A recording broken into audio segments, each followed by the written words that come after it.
Hey guys, it's Generalkidd here. How's everyone doing today? So, for today's video, we're going to be taking a look at some of the secrets of the map Epitaph in Halo 3 that Bungie hid away long ago.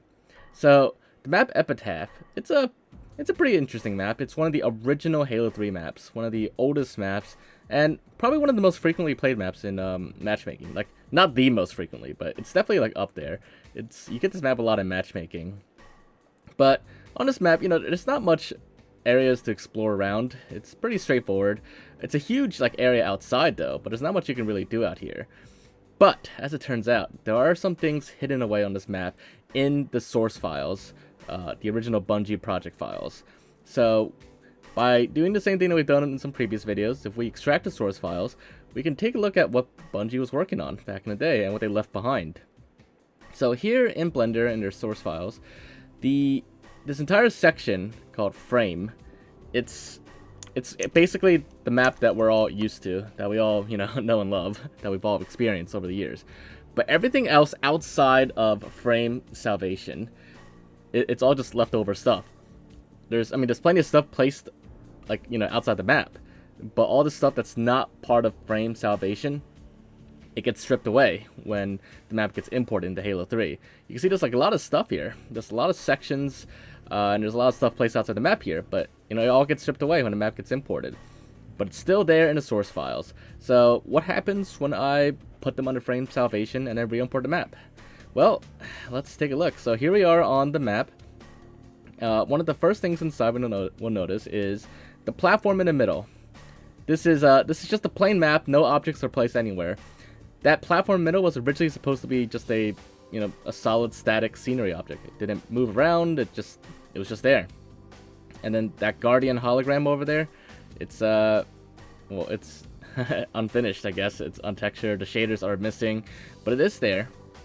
And then outside the map, well, this is where we have quite a lot of interesting stuff. First, we have this giant sphere here. It's a little test object, and there's a lot of different objects here from different categories in the original source file. Like some of the categories, there was that hologram that you saw in the middle. There's some old objects from earlier versions of the map that they took out or replaced, but they left it in the project files. There's also a section called Hi Carney. Yeah, it's just saying hi. I guess a little inside joke they had, and for whatever reason, the developer of this map didn't delete it, or they just didn't feel like it. And of course we have this whole palette out here to test different materials. I'm sure there's a more official term for stuff like this, but some of these materials are missing. They don't exist in the MCC mod tools anymore.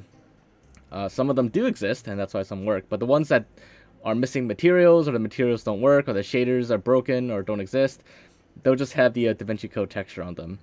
And also, some of these things are solid, too. Some of them do have collision. Some of them will collide with players, but not with weapon fire. So, all of these are different stages of completion, or completeness, I guess you could say. Now, you may be wondering, probably every map in Halo 3 has stuff like this, leftover stuff, right? This is not surprising. It's very likely that Bungie left a lot of stuff on every map. Well, that's actually not true. And if there was, I would have been going through these a lot quicker. But most maps in Halo 3, and actually most maps even in Halo 2, from what I've seen so far, they don't have anything left over. The developers of those maps, they did a good job of cleaning them up. Only a small handful of maps that I've seen so far actually even have any leftover stuff. And it's really just the OG Halo 3 maps at launch.